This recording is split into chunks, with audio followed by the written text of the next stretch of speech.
Hi guys, Shalom. I'm reading from Hosea chapter 4.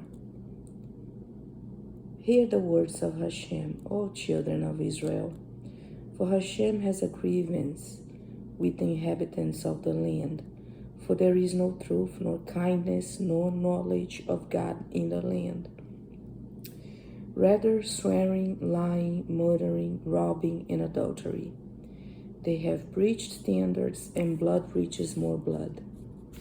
Therefore, the land will be destroyed, and all who dwell in it will be enfeebled, along with the beast of the field, and the bird of the heavens, and even the fish of the sea will be annihilated. Indeed, you say, let no one contend, let no one reprimand.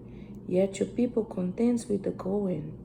You will stumble by day, and the false prophet who is with you will also stumble as if by night.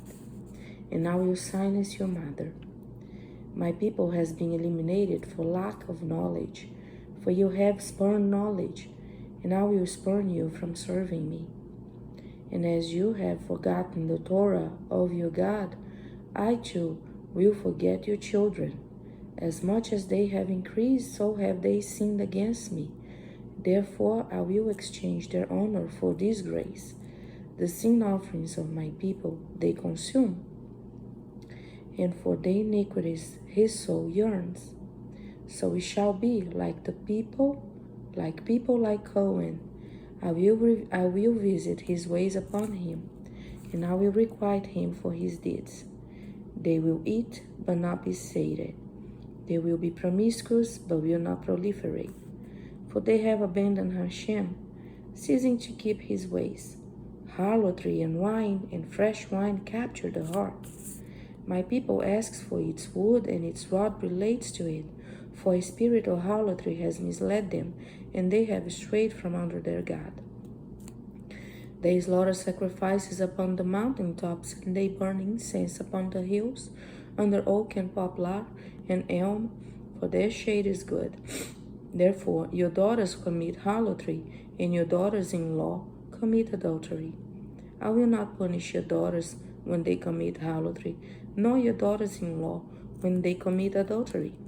For the men are secluded with harlots and sacrifice with prostitutes, and the people that does not understand will stumble. If you have turned astray, O Israel, let Judah not become guilty.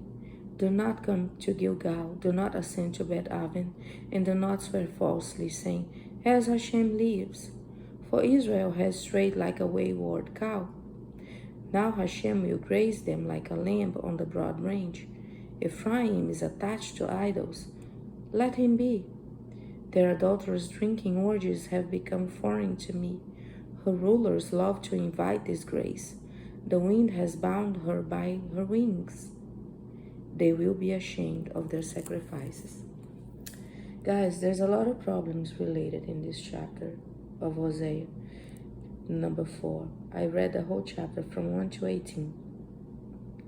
The thing is, Israel is always the example of God's treatment, God's judgment, and the reason God does not give a sentence without the crime being very specified. So if you read this chapter on your own, you're going to be like, whoa, this is so appropriate for today's United States problems, and we should reflect on the accusations and think if we are already reaping the consequences as a nation. So I recommend you to read this chapter on your own. You have a blessed day. Shalom.